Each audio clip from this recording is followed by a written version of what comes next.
있었는데 이 인텔이라는 업체가 차량용 영상 이제 솔루션을 갖고 있는 모빌아이라는 회사를 153억 불, 그러니까 18조 정도에 인수를 했습니다.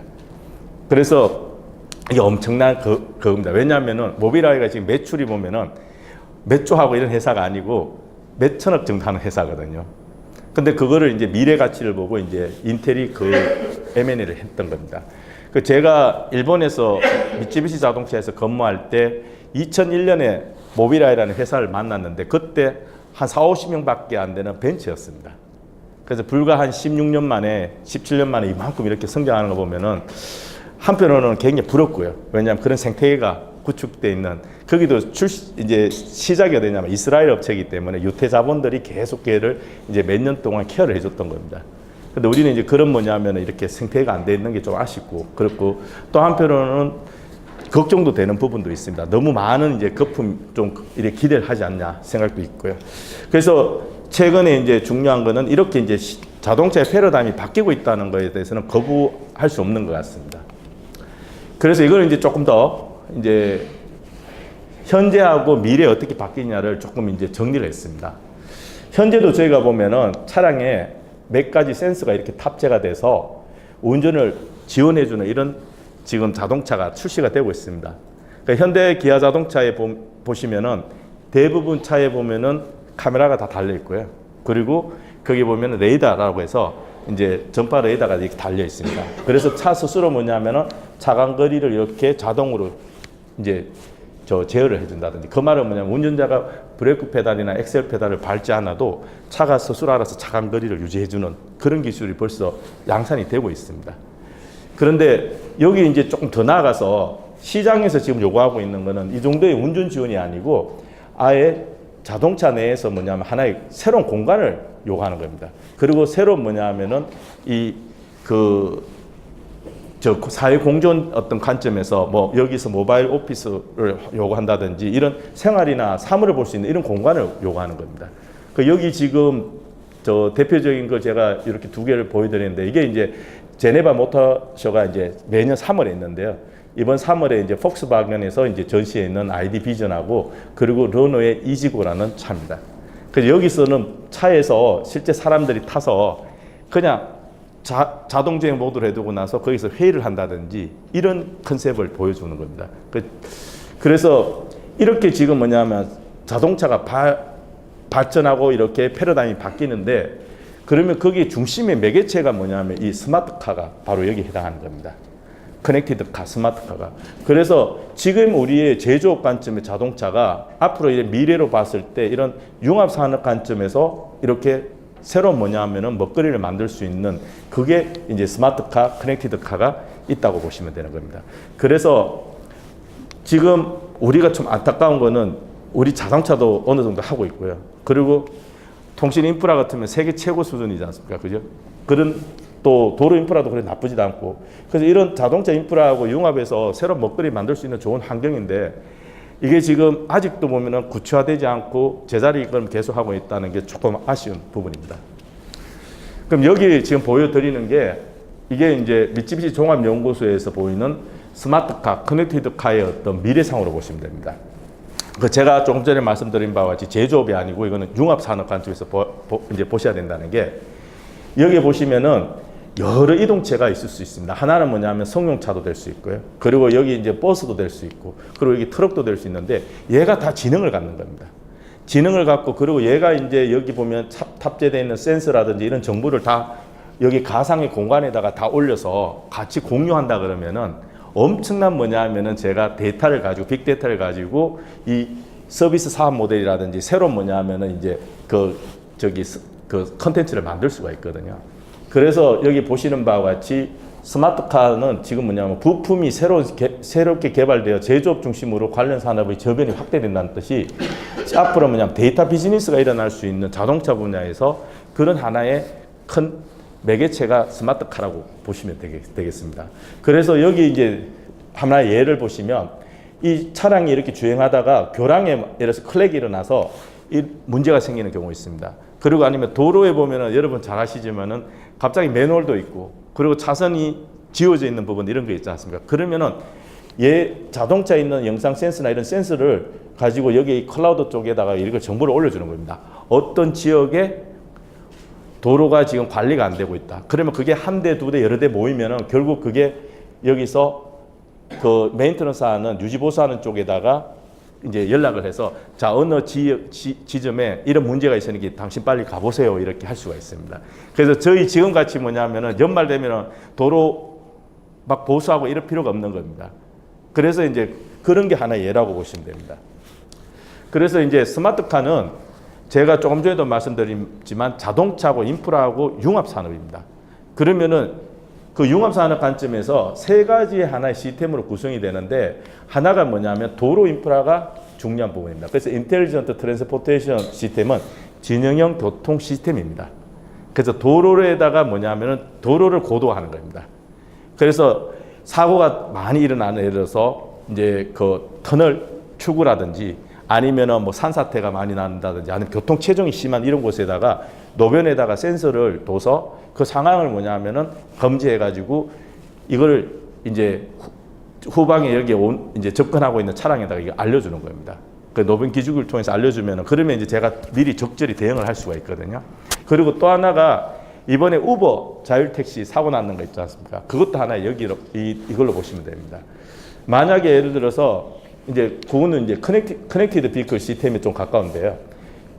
여기는 뭐냐면은 자, 제가 만약에 모바일 그때 우버 사고 났을 때 보행자가 모바일에서 정보를 가지고 무슨 통신을 해서 차에다가 자기에 있다는 거를 존재를 알려줬으면 하더라도 사고가 안 나는 거거든요. 그래서 보통 그걸 이제 vehicle to pedestrian이라고 해서 이제 자동차하고 보행자하고 커뮤니케이션하는 그거를 이야기하는 겁니다. 그게 해외에서는 벌써 연구 개발이 되고 일본 닛산 같은 경우는 양산에 지금 적용을 하고 있습니다. 차량에다가. 그래서 그런 게 이제 커넥티드 비클 시스템으로 보시면 되고요. 그리고 이제 차량을 이제 지능화하는 쪽. 이게 이제 오토메이티드 비클 시스템인데 아까 말씀드린 차에 센서를 탑재한다든지 이렇게 해서 차 스스로 뭐냐면 지능이 고도화되도록 해주는 이런 부분입니다. 그래서 이 세 가지가 융합된 형태가 하나의 지금 스마트카라고 보시면 될 것 같습니다. 그래서 이 스마트카를 둘러싸고 있어 이 보는 경제적 파급 효과가 지금 굉장히 다양합니다. 여러 가지 파급 효과 중에서 뭐 교통사고 줄이고 그리고 교통 효율을 개선해주고 뭐 이런 여러 가지 효과도 있지만은 경제적 파급 효과만 이렇게 보시면은 KPMG에서 영국 시장을 대상으로 해서 2015년에 나온 자료 보면은 거의 74조 정도 여기 매년 먹거리가 만들어진다고 그러고 있습니다. 그리고 여기 지금 보시면은 일본이 미쯔비시 종합연구소에서 이건 2016년에 나온 자료인데요. 여기 보면 104조 정도가 만들어지고 있다고 합니다. 그러면은 여기 보시면 이 경제적인 규모에서 일본, 영국, 한국 이렇게 해서 비교를 해보면 우리도 매년 한 38조 먹거리가 있다고 볼 수가 있거든요. 그래서 이게 왜냐하면 자동차가 고도화되는 부분도 있지만 얘가 파생이 돼서 정보통신이나 인프라나 이런 도로 인프라나 이런 쪽에 융합이 일어나서 다양한 뭐냐면은 새로운 뭐냐면은 먹거리가 만들어진다는 겁니다.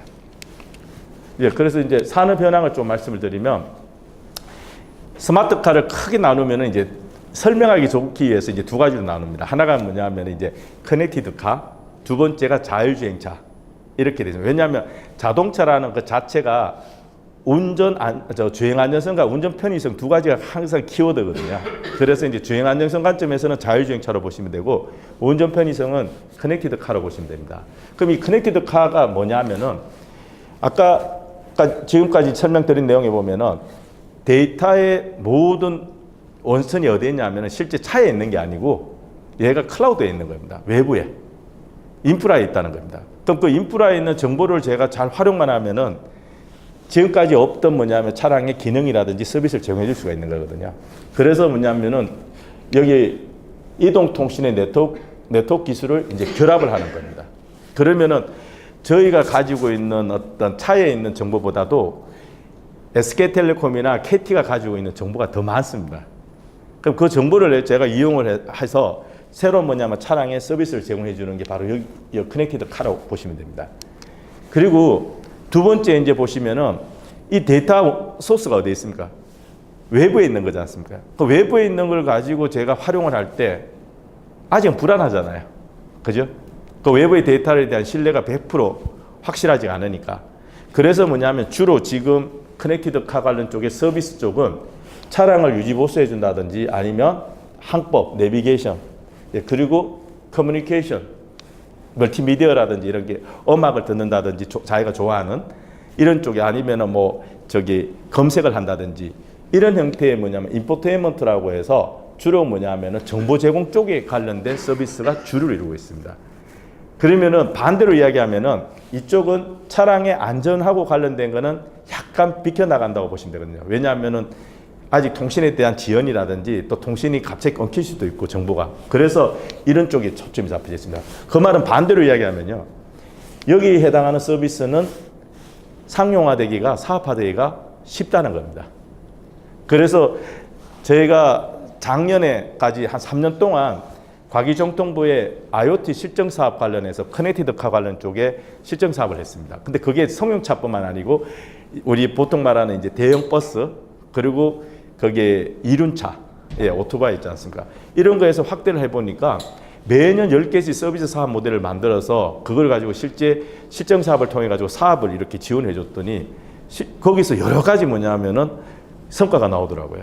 어떤 택배 업체가 기존에 뭐냐면 자기네들이 그냥 택배 사업에서 1년에 한 50억 정도 하던 업체인데 이 업체가 뭐냐면은 이 IoT 관련해서 데이터를 가지고 스마트카 기능을 해서 하나의 플랫폼을 만들어서 그거를 시스템을 엔지니어링 해주는 업체로 이렇게 발전을 했어요. 그러니까 매출이 1년에 택배하는 것보다 훨씬 더 많이 생기는 겁니다. 그리고 그 플랫폼을 뭐냐면은 일본하고 중국에서 그 플랫폼 사겠다고 해서 그렇게 계약이 이루어지고 그런 상황이 있었습니다. 그래서 이쪽이 사실은 보면은 더 사업하기에는 아이디어만 있으면 컨텐츠만 있으면 더 용이하다는 겁니다.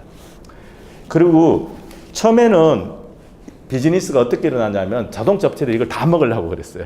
다 먹으려고 해서 그래서 뭐냐면 여기다가 차에다가 요 핵심되는 이동통신하는 그 단말기하고 그 통신 모듈을 차에다가 이렇게 하나에 이걸 두고 차에서 뭐냐면 센터를 운영을 했던 겁니다. 그게 대표적인 게 GM의 온스타하고 현대자동차의 모젠이라는 텔레메틱스 사업입니다. 그 서비스입니다.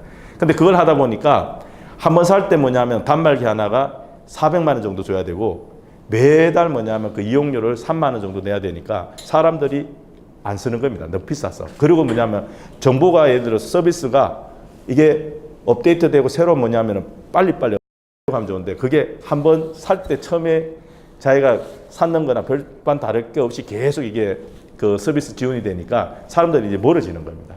그래서 지금은 어떠냐면 제가 제일 좋아하는 음악하고 제가 제일 좋아하는 이미지라든지 사진 찍어놓은 게 다 어디 있습니까? 사실 모바일 쪽에 있지 않습니까? 그래 모바일 기기에다가 뭐냐면 있는 정보를 내가 활용을 하자. 그래서 이런 뭐냐면 차량에다가 모바일 기기가 이제 들어가면은 스스로 알아서 얘가 이제 알아차리는 겁니다.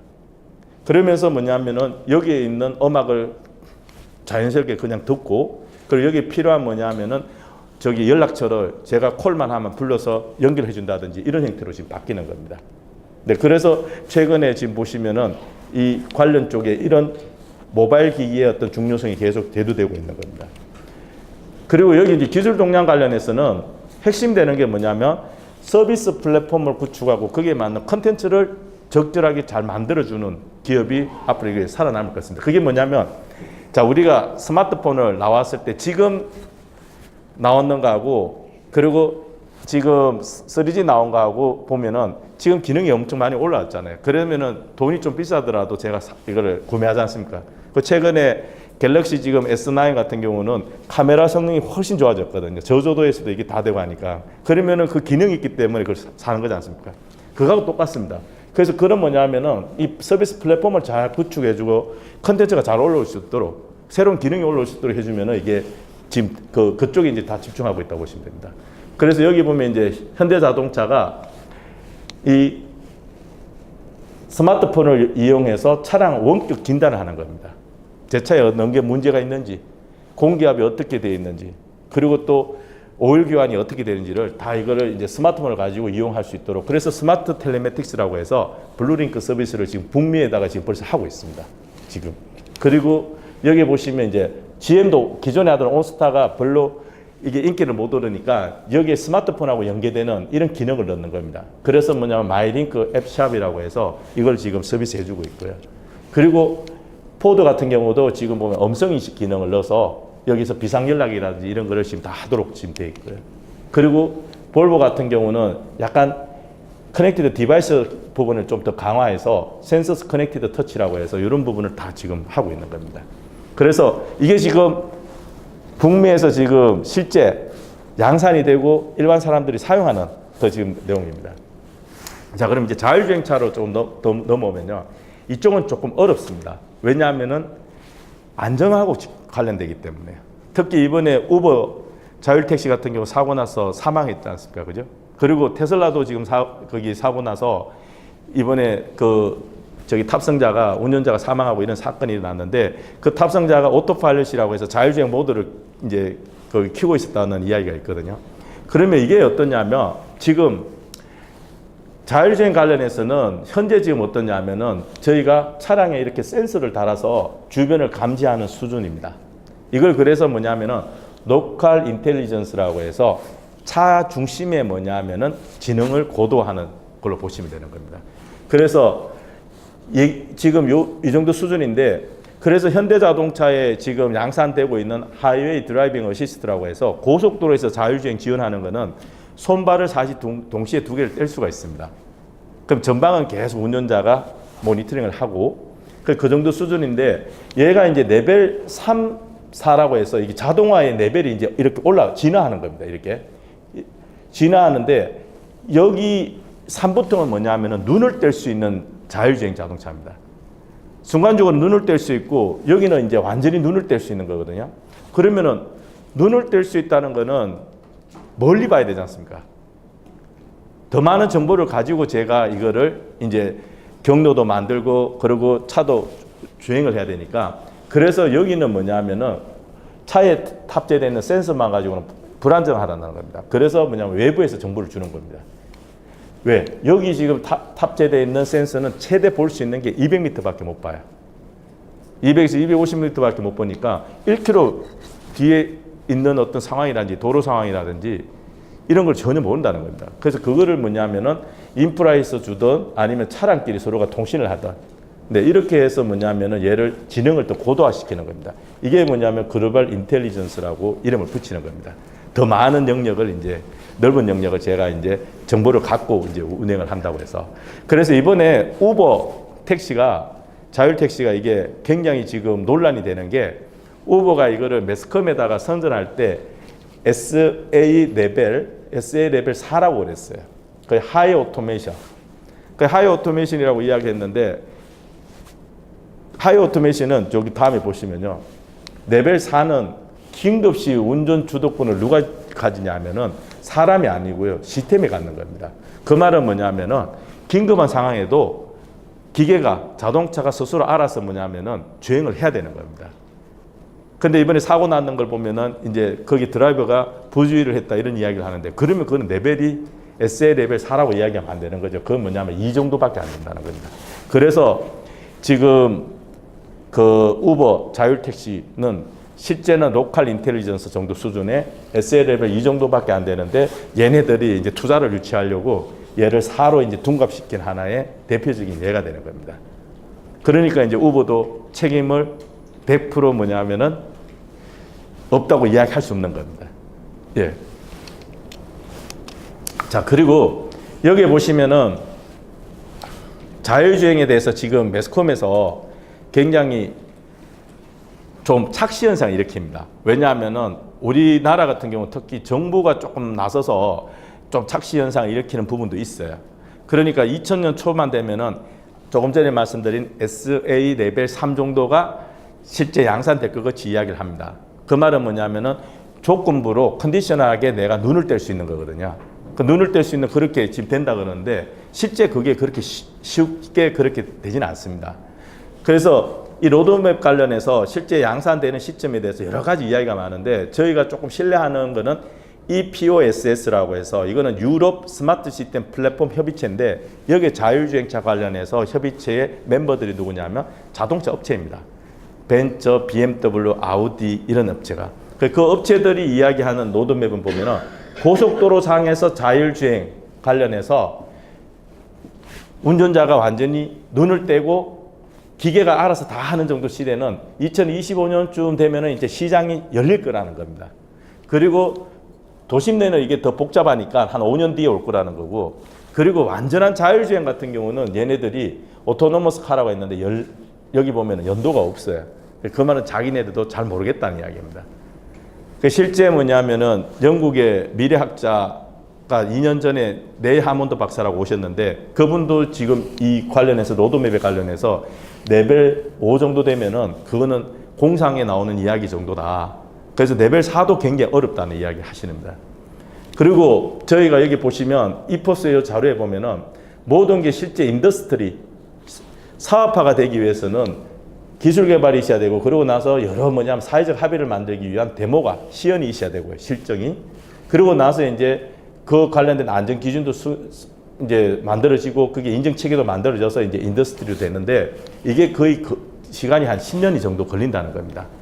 그래서 현재 뭐냐면은 데모 성격의 R&D 성격의 시연을 아니면 시정 사업을 하면서 꼭 마냥 이게 곧 사업화가 되고 실용화될 것이 이렇게 이야기한 사람들이 많다는 겁니다. 그래서 최근에 우리나라 지금 실정했는 그걸 한번 보시면요, 대부분 이벤트성입니다. 하루 날 잡아서 누구 오셔가지고 모시고 한번 그냥 행사하고 마는 건데요. 해외는 지금 어떠냐면 최근에 이게 실용화 실정 사업으로 바뀌고 있습니다.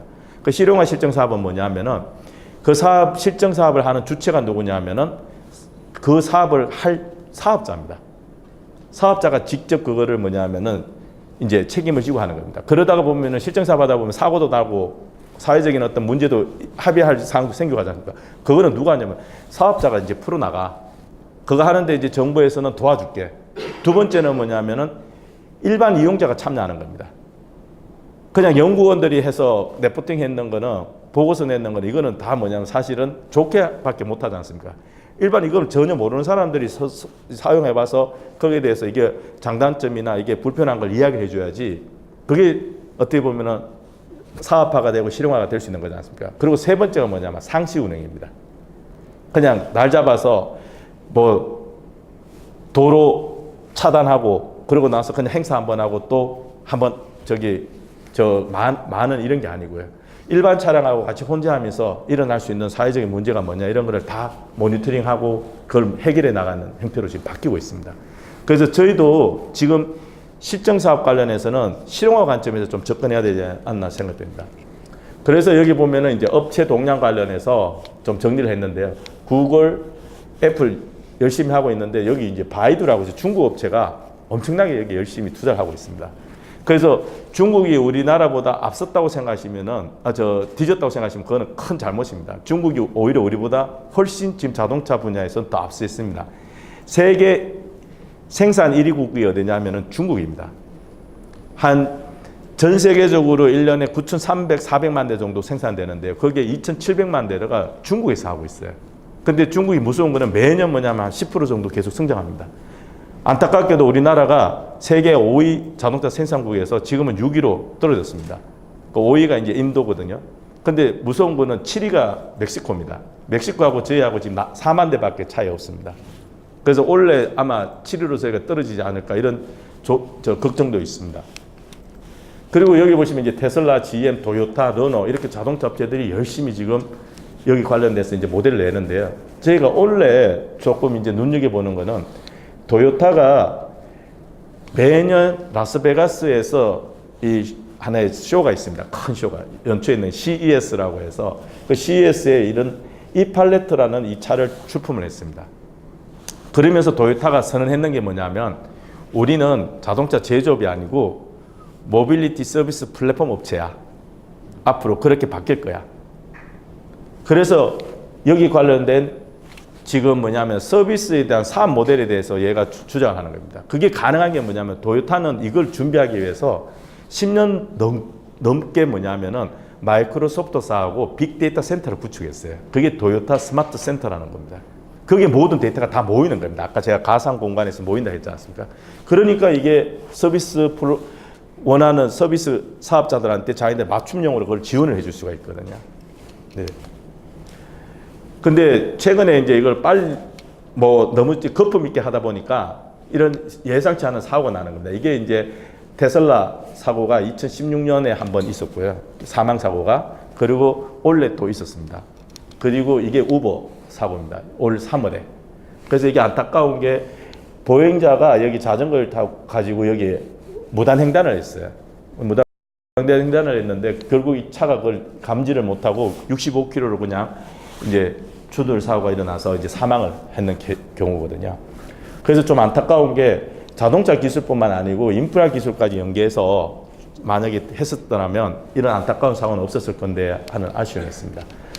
그래서 우리가 미래 전략 과제로는 보면은 여러 가지 내용이 있겠지만 주로 이제 자동차 관련 쪽에 제가 이렇게 좀 정리를 하면은 이제 차량 제어 시스템에 대해서 이게 고도화가 돼야 되고, 그리고 센서, 주변 상황을 감지하는 이 센서에 대한 것도 고도화돼야 되고, 그리고 자동차가 제가 자율주행을 하려고 그러면 제 위치를 정확하게 알아야 되잖아요. 그리고 거기에 맞는 뭐냐면은 정확하게 뭐냐면 경로를 만들어줘야 되니까, 그래서 로컬라이제이션하고 매핑이 중요하고, 그리고 이게 커넥티비티 쪽에서 아까 말씀드렸던 커넥티드 서비스라든지 또 아니면 커넥티드 디바이스라든지 이런 게 또 올라와야 되는 거고요. 그리고 사이버 시큐리티 관련해서 해킹 당하면 안 되지 않습니까? 그죠? 저희가 소프트웨어가. 그리고 휴먼 팩터. 실제 사용하는 사람들이 여기에 대해서 감사하게 생각해야 됩니다. 그래서 자기 주머니에서 돈이 아깝지 않게 돈을 낼 수 있어야지 얘가 정말 성공했다고 할 수가 있는 거거든요. 그래서 여기 보시면 이제 시스템 제어 쪽은, 차량 제어 시스템 쪽에는 요즘 여기 보시면 누구든지 자율주행 차를 이렇게 구현하는 거는 대학도 다 합니다. 저희도 지금 뭐 차량 관련해서 임시 라이센스 받아서 지금 실도로에서 연습하고 있거든요. 근데 그게 아니고 소비자들이 믿고 살 수 있는 안전한 차를 위해서는 여기에 고장이 났을 때도 사람이 우버 택시 같이 이렇게 사람이 죽거나 이런 일이 없어야 되지 않습니까? 그죠? 그래서 고장에 대한 페일 세프티라든지, 또 그리고 한참 이제 주행을 하고 있는데 센서라든지 액추에이터가 고장이 났어요. 문제가 생겼어요. 그래도 뭐냐면 얘가 자율주행 기능이 되도록 해야 되지 않습니까? 그래서 뭐냐면 리던던시라고 해서 중복 설계. 이런 게 지금 돼야 되는 겁니다. 그래서 일본의 지금 덴소라든지 그리고 보시라든지 컨티넨탈 같은 경우는 제동 장치하고 조향 장치 벌써 이중계 설계를 다 하고 있어요.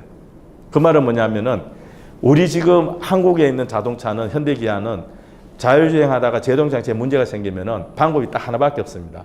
옆에 갓길에다가 긴급 주차하는 거 이외에는 아무 방법이 없어요. 그런데 해외는 어떠냐면 모터에 코일이 두 개가 있어가지고 하나가 단절이 나더라도 하나는 계속 동작하는 겁니다. 근데 실제 우리가 이렇게 조향 장치에서 파워를 사용하는 거 보면은 평상시에는 50%도 사용을 안 하는 겁니다. 그 말은 50% 가지고 자율주행을 다 하고 할 수 있다는 이야기거든요. 그리고 제동 장치도 거기에 이제 부스트라고 해서 그 압을 만들어 주는 게 문제가 생겨도 다른 게 살아서 움직이도록 이렇게 다 되는 겁니다. 그게 지금 뭐냐면은 이제 해외에서는 지금 벌써 상용화 단계에 있다는 겁니다. 그리고 자율주행 자동차가 자동화 레벨이 높아지면 높아질수록 뭐가 문제가 될까요? 사회적 합의가 제일 문제입니다. 사고 났을 때 누가 잘못했는지. 왜냐하면은 운전자 보고 드라이버 보고 눈을 떼라 그랬잖아요. 눈을 떼라 그래놓고 사고 났는데 당신이 책임져야 된다 그러면 누가 그 차를 사겠습니까? 안 사거든요. 그래서 교통사고에 대해서 사고 규명을 하기 위해서는 동영상이 이렇게 차량에서 저장이 되고 그게 관리가 돼야 됩니다. 그러니까 기존에 우리 제어 단순한 어떤 그 차량의 통신망 가지고는 불가능하다는 거죠. 그래서 요즘 이더넷이라는 게 이렇게 일어나고요. 그리고 딥러닝 관련해서 인공지능 요즘 이슈가 되지 않습니까? 그러면 딥러닝 인공지능이 지금 수준이 어떠냐 하면은 얘가 계속 초등학생, 중학생, 고등학생 이렇게 지능이 이제 더 발전한다고 보시면 됩니다. 고도화된다고. 그러면은 초등학교 지능을 갖고 주행할 수 있는 이제 그 주행 시나리오는 유스 케이스나 이런 주행은 굉장히 단순할 거지 않습니까? 근데 제가 만약에 이제 중학교 정도 되는 걸로 해서 더 복잡한 상황이 생겼다 그러면 인공지능이 중학교 수준까지 이렇게 고도화되는 거를 차에다가 담아야 되지 않습니까? 차 쪽에. 그러려 그러면은 무선으로 뭐냐면 원격으로 소프트웨어가 이렇게 다운로딩이 돼야 되는 겁니다. 업데이트가 돼야 된다는 겁니다. 그래서 뭐냐면 오버디어라고 해서 이게 굉장히 요즘 이슈가 되고 있는 겁니다. 자, 그리고 이거는 좀 넘어가겠습니다. 그리고 두 번째는 뭐냐면 아까 말씀드린 센싱이잖아요. 센서. 그래서 차량에 탑재되고 있는 게 레이더, 그리고 레이저 스캐너, 이걸 라이다라 그럽니다. 이거는 이제 광을 쏴서 이제 보내서 전송해서 제가 이제 여기 있는 이제 장애물이나 어떤 대상을 오브젝트에 대한 그 각도라든지 위치나 이런 정보를 아는 거고요. 이거는 이제 초음파 센서, 그리고 이거는 카메라를 베이스로 있는 영상 센서. 그 밤은 결국 적외선을 사용해야 되니까 IR 이렇게 씁니다. 그래서 이렇게 메인이 어떻게 보면은 사실 레이더, 라이다, 그리고 영상입니다. 비전. 근데 여기 레이더는 지금 어떠냐면 24GHz하고 77GHz를 사용하고 있는데 얘는 올해밖에 사용 못합니다. 이제 내년 되면 사용을 못해요. 왜냐하면 유럽에 이제 천문 기상대하고 주파수 간섭이 일어나서 한시적으로 이걸 허용했는 겁니다. 그래서 최근에는 77, 79GHz. 그나마 여기서 보면은 레이더 관련해서는 77은 만도가 지금 국산화를 했고요. 근데 영상은 지금 국산화하려고 하다가 실패했습니다. LG전자도 실패하고 만도도 실패하고 현대모비스도 실패하고. 그래서 그 시장을 누가 다 갖고 있냐면은 아까 제가 말씀드린 모빌아이가 다 가지고 있는 겁니다. 처음에 153억 불에 팔렸다는 데 있지 않습니까? 네. 그리고 이제 로컬라이제이션 척이 관련해서는 지금 다양한 방법이 이제 진행이 되고 있는데요. 실제 뭐냐면 GPS에는 보통 오차가 많이 있어요. 그래서 오차를 보정하기 위해서 지금 국토부에서 거기 보정했는 값을 이제 브로드캐스팅하는 이런 이제 것도 하고 있고요. 그리고 중요한 게 뭐냐면 제가 이 맵을 지도를 알고 있다 그러면 지도 중간중간에 뭐냐면은 중심이 되는 이정표 될 수 있는 랜드마크를 이제 거기다가 두는 겁니다. 그러면서 뭐냐면 그 랜드마크를 내가 인식을 하면은 그게 하나의 이정표로 해서 보정을 할 수가 있죠. 그죠? 오차를. 그렇게 해서 이 디지털 맵하고 연동했는 형태로 해서 아까 척이 보정을 같이 지금 하고 있습니다. 그러면은 이 맵이 앞으로 뭐냐면은 이게 엄청난 뭐냐면은 이제 돈을 버는 먹거리입니다. 그래서 구글이 지금 하고 있는 것도 이쪽에 지금 다이나믹 맵이라고 해서 여기다가 엄청나게 투자를 하고 있고요. 인텔이 모빌아이를 153억 불에 인수했는 것도 이런 걸 하려고 지금 자기네들이 준비하고 있는 겁니다. 그리고 유럽 업체들이, 완성차 업체들이 이거를 구글에다가 이래 보니까 구글이 너무 이렇게 어그레시브하게 이거를 준비를 하고 있으니까 불안해가지고요. 그래서 뭐냐면은 독일 3사가 히어라는 맵 업체를 4조 넘게 인수를 해버리는 겁니다. 그래서 이게 지금 히어 맵이 지금 국제 표준을 지금 이렇게 주도를 하는 형태로 지금 가고 있는 겁니다. 그리고 이제 당연히 제가 아까 말씀드린 글로벌 인텔리전스 하려고 그러면 센서 가지고는 못 보잖아요. 통신을 해야 되지 않습니까? 그래서 여기 보면은 V2X라고 해서 이런 형태에 지금 하고 있고요. V2X라는 거는 뭐냐면 Vehicle to Vehicle. 그리고 여기 이제 차량 간 통신, 그리고 Vehicle to Infrastructure. 차량 인프라 간 도로 인프라도 이렇게 나오는 겁니다. 그리고 Vehicle to Device, Vehicle to Pedestrian. 보행자죠. 그죠? 그리고 이건 클라우드, 그리고 이거는 홈. 이런 형태로 뭐냐 V2X에 대한 게 굉장히 지금 무선 통신이 지금 중요하게 이야기가 되고 있습니다. 그리고 무선 통신을 할 때 기본적으로 뭐냐면 사이버 시큐리티가 보장이 돼야 되지 않습니까? 그죠? 그래서 이 관련 쪽에 이것도 이제 국제 표준이라든지 이런 걸로 해서 지금 정비를 하고 있는 형태입니다. 그리고 아까 휴먼 팩터 마지막에 해당하는 건데요. 지금은 어떠냐면 휴먼 머신 인터페이스 관련해서 자율주행 자동차가 잘 동작하고 있는 거를 운전자하고 커뮤니케이션을 해야 되거든요. 완전한 자율주행까지는 항상 시간이 많이 걸린다고 했지 않습니까? 그러면은 운전자 여건을 기계가 했다가 사람이 했다가 이렇게 바꿔야 됩니다. 그러려고 그러면 그 정보를 어때요? 얘가 자동 모든지 수동 모든지를 운전자하고 커뮤니케이션을 해줘야 되지 않습니까? 그런 부분도 있고 또 차량을 제어해 주는 게 개인 맞춤용으로 이거를 바꿔줘야 되는 겁니다. 연세 드신 분한테 굉장히 어그레시브하게 이거를 차량을 제어를 해버리면 그분 절대 그 차 자율주행 모드 사용 안 합니다. 왜? 불안했어요. 그래서 본인이 평상시 하던 대로 보면은 주행 모드를, 주행 성향을 분석을 해서 인공지능이 분석을 해서 거기에 맞춰서 해주는 겁니다. 여기 계신 분들도 실제 주행을 해보면요. 성향이 굉장히 다릅니다. 어떤 분은 왼쪽 차선에 이렇게 약간 쏠려서 가고, 어떤 분은 오른쪽 차선에 쏠려서 가고, 그리고 급커브 구간 이렇게 돌 때 꼭 보면은 차선 물고 가는 분도 있고요. 근데 그분들이 자율주행 이거를 저희가 시험을 해보면요. 얘는 레인 센터링이라고 해서 중앙에다 딱 이렇게 해서 고정해가지고 그렇게 하면 불안해가지고 자꾸 자기 그걸로 해서 이 핸들을 이렇게 만지작만지작거립니다.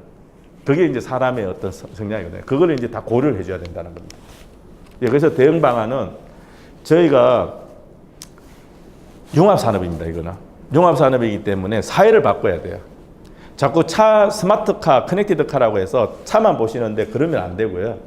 아까 제가 말씀드린 모빌리티 네트워크 소사이티입니다. 사회입니다. 그래서 그 사회를 바꾸면은 여기 먹거리가 엄청나게 있어요. 아까 한국 38조 정도 있다 그러지 않습니까? 그게 이제 저희한테 던진 숙제거든요. 근데 그걸 못 찾아 먹으면 저희 바본 거죠. 그리고 그 시장을 잘못하다가 보면은 해외 플레이어들이 다 잡아먹을 수도 있어요. 그래서 우리가 산업적으로 거기에 대한 전략이 필요합니다. 그래서 우리가 앞으로는 이런 큰 뭐냐면은 가상의 공간에 데이터가 다 모여서 여기 관련된 모든 이제 우리 이동체들이 그 데이터를 공유하는 형태로 해서 쾌적하고 그리고 편리하고 친환경적이고 안전한 이런 형태의 뭔가 이제 형태로 이 스마트카를 커넥티드 카를 들여다봐야 된다는 그 말씀드리고요. 그러기 위해서는 정부에서 민간에서 하는 거를 역할 분담을 할 필요가 있습니다. 지금 민간에서 뭐냐면 현대자동차가 하이웨이 드라이빙 어시스트라고 해서 차 만들어서 잘 지금 팔고 있지 않습니까? 그리고 넥소라고 해서 퓨얼셀에다가 자율주행 차 구현해서 지금 팔고 있는데 이런 부분에다가 돈을 투자할 필요가 있겠습니까? 민간이 잘 하는데. 그래서 여기는 그냥 알아서 하라 그러고요. 완성차 업체들이. 근데 여기 들다 보니까 센스는 다 대부분 중요한 거는 해외에서 사가오는 겁니다. 그래서 차값이 이렇게 이제 비싼 거거든요. 그래서 이런 거는 우리가 중소 아니면 중견 기업들이 부품 국산화는 이렇게 지원을 해줘야 되고 시대가 아까 제가 말씀드린 자동차하고 인프라하고 융합하는 형태로 가잖아요. 그럼 이걸 빨리 준비를 해야죠, 저희가. 네. 그리고 단순하게 기술 개발만 해서는 얘는 그냥 기술 개발로 끝나는 경우가 많기 때문에 반드시 실용화하고 사업화하는 걸 목표로 해서 해야 되고요. 그러기 위해서는 실정 기반에서 안정성이나 사업성을 검증을 해야 되는 겁니다. 아까 제가 중간에 말씀드린 IoT 실정 사업에서 거기 매년 한 10개 기업 지원을 해줬더니 그 중에 지금 뭐냐면은 사업 성공해가지고 한 반 정도가 성공을 했어요. 그 한번 만날 때마다 보면은 굉장히 고맙다고. 왜냐하면 사업 전환을 했거든요. 구조를 바꿔서. 그래서 미래 먹거리에 대한 이제 준비가 되니까. 그래서 이걸 위해서는 스마트카 관련 쪽에 어떤 테스트 베드를 구축해서 이 실정을 하려고 하면 테스트 베드가 필요하지 않습니까? 근데 이렇게 이야기하면 주행 시험장을 이야기하는데 그게 아니고요. 여기 시범 도로라든지 실험 도시 형태로 해서 아까 말씀드린 실용화 실정 사업에서 일반인하고 그리고 사업자들이 와서 실제하는 거 그리고 사회적 합의를 만들어가는 그런 거를 지금 해야 된다는 겁니다. 지금 여기에 보여드리는 게 닛산이 올 4월부터 요코하마에서 자율택시 실정 사업을 하는 겁니다. 이거는 일반인들이 참여하는 겁니다. 그리고 여기 지금 보면은 이지마일이라고 해서 자율 셔틀인데 이게 파리 리옹역에서 지금 하는데 일단 거리는 짧습니다. 짧은데 그래도 일반인들이 참여해서 시승하고 그리고 코멘트 해주고 그러고 있습니다. 네, 그래서 제가 조금 부르다 할 수도 있고 그런데 이제 결론적으로 말씀드리면 스마트카, 커넥티드카, 자율주행차는 융합산업입니다. 자동차 제조업이 아니고. 그래서 그 관점에서 뭐냐면은 모든 관계되는 이 이해 당사자들이 정부나 아니면 학계나 아니면은 또 기업이 모여서 이거를 우리가 만들어야 됩니다. 아까 제가 중간에 말씀드렸지만 아직 못 찾은 38조가 숨어 있는 겁니다.